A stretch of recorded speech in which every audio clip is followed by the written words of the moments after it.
Mirasee. In order to really be a great coach, I think it's more about who you're working with and the relationship that you build with your client than it is about just you and your innate skills.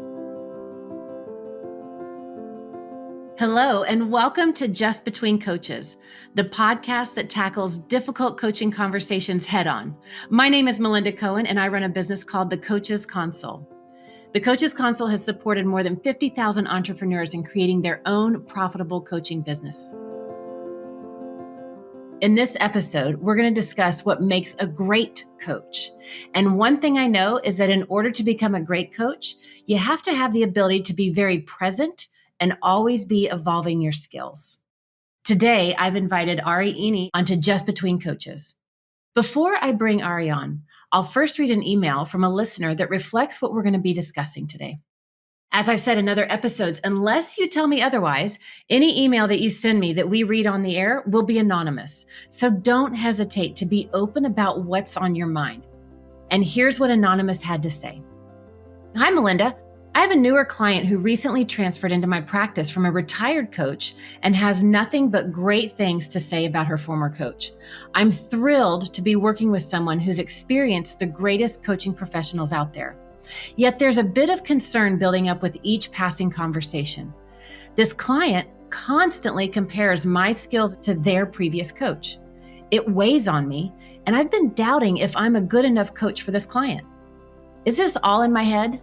How can I encourage them when I doubt myself? Dear Anonymous, thank you for sending your mail and questions to our show. There are a couple of things that we'll address in the episode, but in general, I think what makes a great coach is that they don't take their natural skills and talents that they're born with for granted. As I said a moment ago, they're constantly honing their skills. And to be insecure about your skills and talent, that's not unusual. But it's also a sign that you've been triggered by your client or a situation. And that means it's time to turn to your own coach.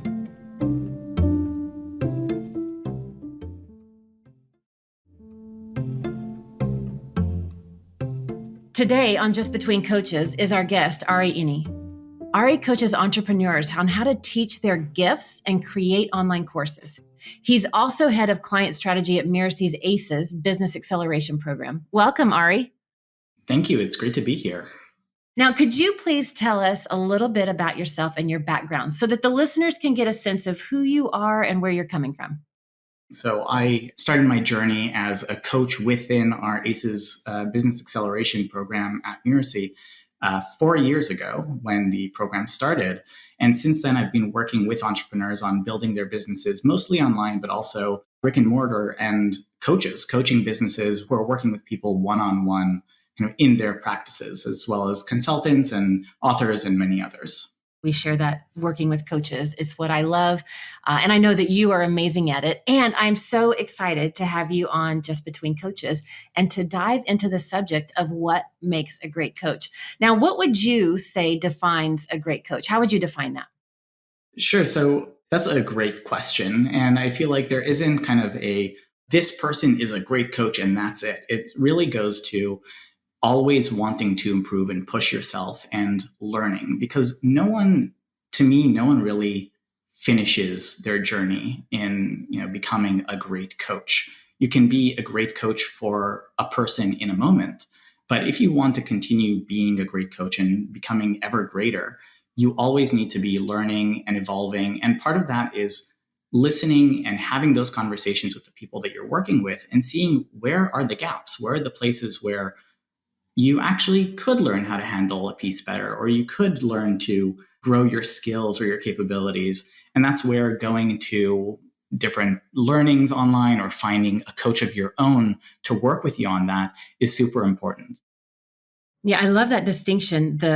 You can be a great coach in the moment and then also looking at the bigger picture, going beyond and going even greater. Now, what would you like the distinction about being a good coach and a great one? What's the difference?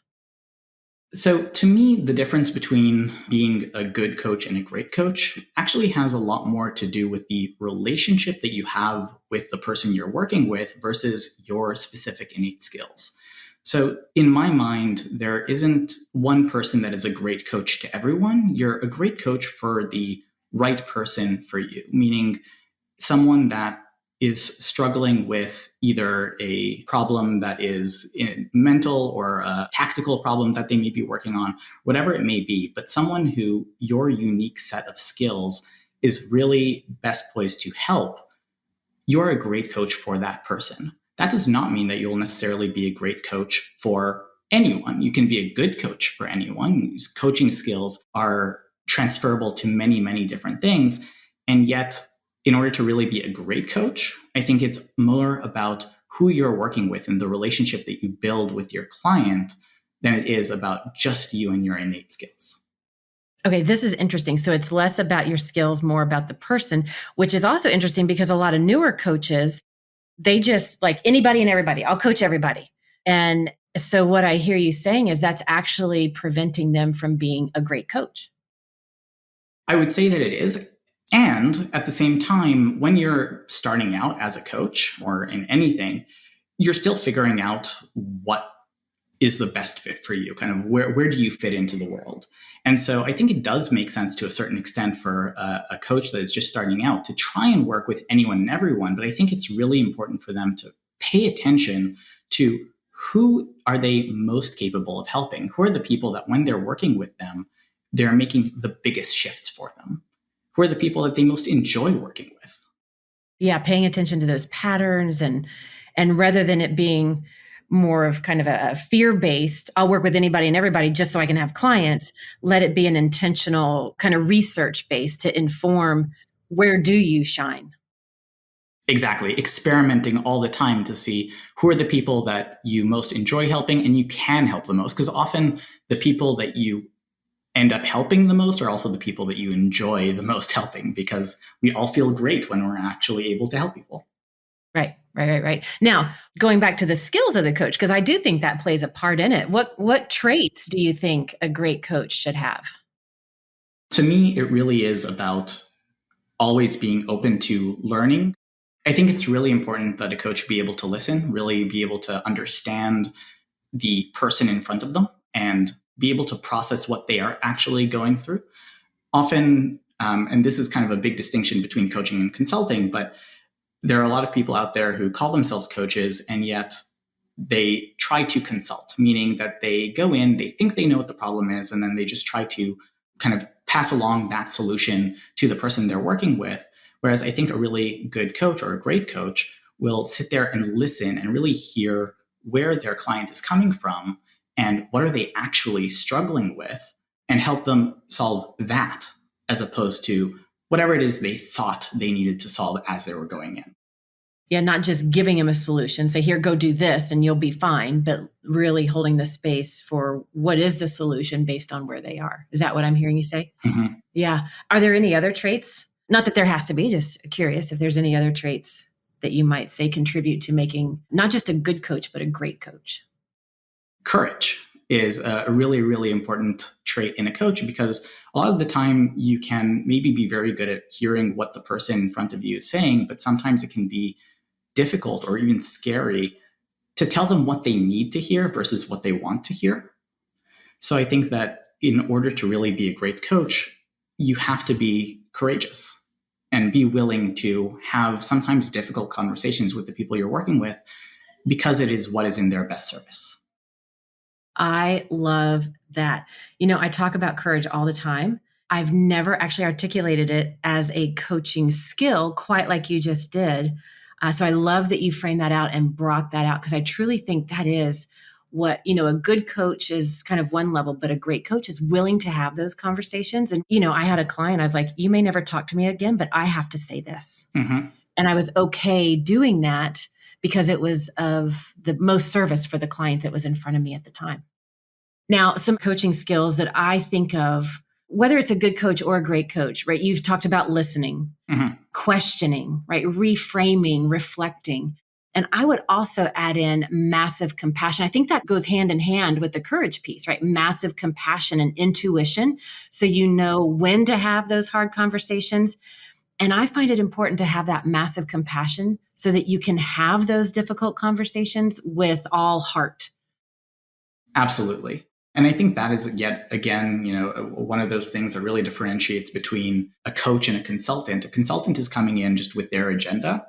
A great coach has so much compassion for the person in front of them and is able to understand them at a deeper level and really understand what they're going through and what they're struggling with and be compassionate to where they are so that they can really be the person holding their hand through it as opposed to either pushing them through it or pulling them through it, neither of which is really good for the long-term development of the person that they're working with.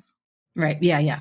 Now, would you say that like these skills, is this learned skill? Is it a natural talent that somebody already has?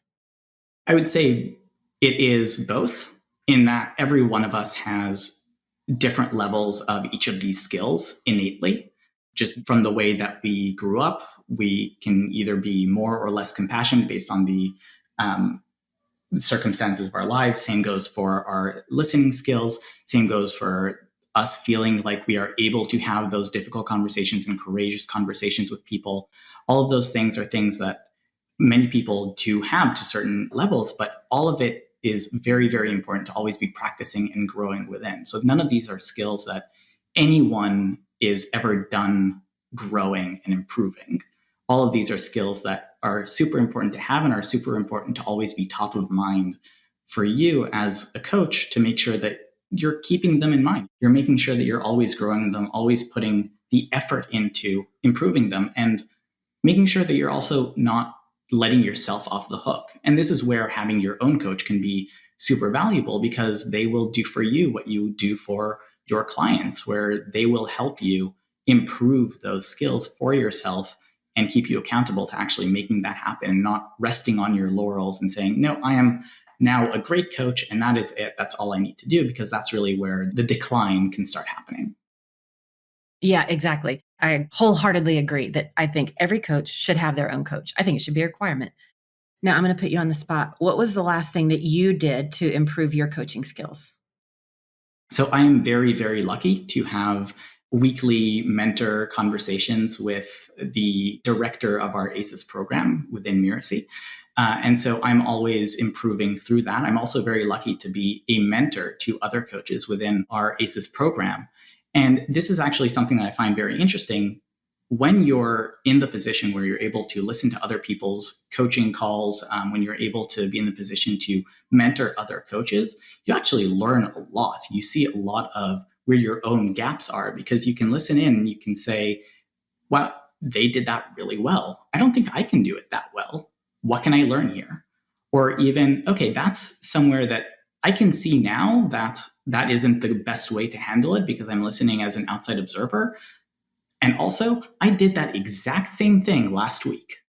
So, how can I make sure that I don't do that either? And how can we make this a lesson for everyone within the program? I love it. It's actually one of my favorite things to do. I start dissecting. It's like, wait, how did they say that? What did they do there? What did they not do? And I also love paying attention to what did they not do just as much as I like observing what they did do. I think that's also very revealing. Now, one of the things that I also believe is that in order to be a great coach, they have to know their values and the way they coach is in line with those values. For example, transparency is one of my values. And in order to show up as my best self and bring all of my talents and skills and abilities, I have to be transparent in my coaching, right? Another coach, that may not be their value, and they might have a different way to show up in their coaching style and working with somebody else. How important is values alignment for coaches and especially great coaches? What are your thoughts on that? I think it's critical. To me, if you're not really living your values, if you're not really showing up in the world based on the values that you truly believe in and you've internalized for yourself, you're not showing up authentically. And it's a lot harder for you to coach people from an authentic place. I would also say that if you're not able to understand that for yourself, it will also be a lot harder for you to figure out who is that right client for you. Who are the clients that would be a really good fit for you? Because I think that values alignment with the clients that you work with is very, very important. Sharing the same values is, in a way, a shared view of the world. And it's a lot easier to work with someone if you are speaking the same language, if you're coming from similar places, even if your backgrounds are different. But if the way that you treat the world and see the world is similar, that means it's a lot easier for you to connect and a lot easier for you to have the compassion that we talked about, listen deeply and really understand where they're coming from. All of those things stem from those shared values. So I think that having clarity on your own values and making sure that you are aligned with them and are coaching from them is critical, because if you're not doing that, everything else just becomes a lot harder. Yeah, I also think I find that when I integrate my values and I have those shared values, just like you were describing, a greater sense of trust is created in the coaching relationship. And I find that I can be more vulnerable and my client can be more vulnerable in their pursuit of what's ever important to them in any given conversation. Absolutely. Now, I want to add 3 more traits that make a great coach. They have nothing to do with coaching skills. One of them is that the coach has to believe in their offer so much, like however they package their services, right? Whether it's one-on-one or group or an online course, whatever it is, combination. They have to believe in their offer so much that they know beyond a shadow of a doubt that when their clients are engaged with them, they're going to get results. The second is they have to offer what I call a conditional guarantee, so that it removes the risk of the client getting started, and it puts the coach on the hook for what they have to deliver and how they have to hold space for their clients. And then the third one, a great coach has to have their business organized behind the scenes, right? A great coach, I truly believe, does not fly by the seat of their pants or make stuff up as they go. If you're not confident in your business, you won't be confident as a coach. So going back to the question from Anonymous about, their insecurity and their doubt. All right, what can Anonymous do to become more confident about his or her coaching? Any suggestions about that? Sure. So I think that those 3 traits are really critical. I think that as long as they are fully confident in the offer that they have with this new client, as long as they're really confident in what they have built, so the business that they've built, their own coaching ability, based on their experience with other people or based on their experience, as they learn to be a coach, whether that's through working with different coaches, whether that's through a training program, whatever it may be. Once they are coming from that place of, I know the value that I am bringing, it will be a lot easier for them to have the candid, courageous conversation that they need to have with their client around expectations. So I think something that may be happening in that situation is that there aren't clear expectations. There isn't clarity around what is the offer, what is the value they as a coach are bringing versus what that previous coach of that client has brought. Because if that client is constantly evaluating one versus the other, that means that they're seeing a gap of some sort, which is fine, which is good. That means that we know that there is a issue that needs to be resolved. And this is where that courageous conversation is critical, and getting on the same page with the client and doing so very candidly and saying something along the lines of, I've noticed this is something that you've brought up more than once, and that's totally fine. I want us to get on the same page as to what are the needs that you have versus what I am here to provide to you, and just making sure that we are completely aligned on how that is going to work for you. Beautiful. I love that. Just that courageous conversation, going back to what are the expectations? Maybe they were never stipulated to begin with. Maybe there were a lot of assumptions. Maybe they were clearly communicated, but that person had been working with the previous coach for so long that it's just a reminder. So it may not even be reflective of your coaching skills or you showing up as the coach. It might just be breaking a habit because they worked with that coach for so long. And this is just new and different. It's just needing to reinforce those expectations. So I want Anonymous to know that it doesn't have to be about them and their coaching skills. Maybe it is, but like you said, Ari, it's about having that courageous conversation to get on the same page. Now, we've talked about what makes a great coach, and I have been behind the scenes for so many of them. I've seen a lot of coaches rise to greatness. I've also seen so many of them fall. And so I'm curious about, what do you think breaks a great coach? For many great coaches, coaching is their business. And so they feel like they have to do it. So instead of trying to evolve what they are doing, they instead push through and they slowly get resentful of the work that they're doing. They slowly get burnt out on it. And that's not a place from which you can be a great coach, because that's where you start losing patience. That's where you start losing the compassion. That's where you start losing all of these different things that will break you. They will turn you from the great coach that you were to a bad coach. Yeah, that's what I've seen as well, when they're less committed to the evolution. And like you said at the very beginning of this call, always wanting to improve themselves. When they lose sight of that, that's when the trouble starts. We live right now in an era that I call a results revolution, right? The new type of person who's investing in coaching is demanding results. And more so than in the past, great coaches have to focus on delivering that. All right, do you think the definition of a great coach will change in the future, and in what way? I think that the quality of coaching in general will be going up. I think that the support that coaches will be able to have will become more available so that more coaches will have the tools necessary to become great coaches.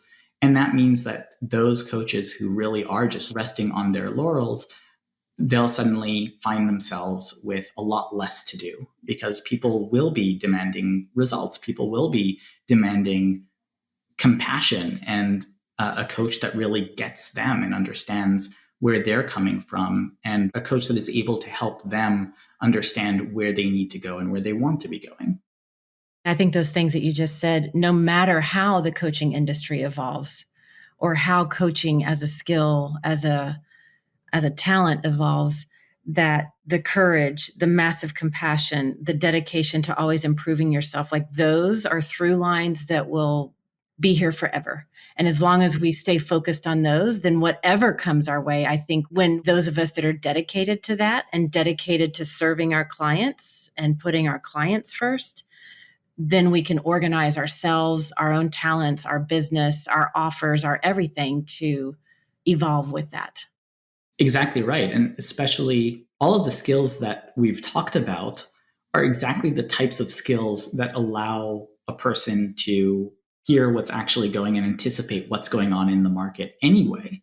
If you're able to listen well to the people that you're working with and to the potential clients that you have, and you're always hearing and actually hearing, so not just pretending to hear and going through your script, but actually listening and hearing what they need and how the needs are changing, you're always going to be able to be at the forefront of the industry. Yeah. Now, let's summarize a couple of things that we've talked about today for Anonymous. So, one of the things that we talked about is a great coach listens. They have those courageous conversations and they show massive compassion, and they know how to follow that. They know how to express that, and they know how to bring that into the coaching conversation. And if you want to become a great coach, like you said, Ari, always improving yourself, keep honing your skills, never rest on your laurels, never take them for granted. And a great coach has their business organized behind the scenes. They have to align their business, their offer, their skills, their talents with their values so that they can attract the right kind of people so they can be a great coach. And finally, Anonymous, if you do feel triggered or feel insecure or are doubting your own skills, go to your own coach. Take that to your coach and receive coaching around that to navigate whatever might be going on for you. All right, do you have anything else that you want to say to Anonymous? So I think the parting thought that I have is that you have to remember that it is about having a great coaching relationship that is really beneficial to your client and, of course, to you. and going into that conversation without attachment to the outcome. And if that outcome ends up being, this is not the right fit, and that way they will be served better by someone else, and you will have room in your practice for someone else who would be a better fit, great. And it very well could be that they are the perfect fit for you. But going into that conversation, making sure that A, you're having the conversation, B, you're going into it not with the goal of, I have to save this. Instead, going into it the goal of, I want everyone at the end to be supported in the best way possible into the future. Beautiful. Well, I want to thank you for listening to this episode of Just Between Coaches. And also a big thank you to Ari Iny for this amazing conversation. Ari, let's do this again sometime. Sounds great. Happy to do it. If you like today's podcast, you'll surely enjoy the inspirational episodes over at Making It. In each episode, a successful entrepreneur will share what making it means to them and what they've learned along the way. I'm Melinda Cohen, and you've been listening to Just Between Coaches. This episode was produced by Cynthia Lamb. Danny Iny is our executive producer, and I wrote this episode with Mishi Lance and Cynthia. Jeff Governson and Mishi assembled this episode. If you don't want to miss future episodes, please subscribe to Apple Podcasts, Spotify, or wherever you're listening right now. And if you like the show, please leave us a starred review. It's the best way to help us get these ideas to more people. And if you have questions for Just Between Coaches, put the show title in the subject line and send it to podcasts@mirasee.com. That's podcasts, plural, at Mirasee, Mirasee.com.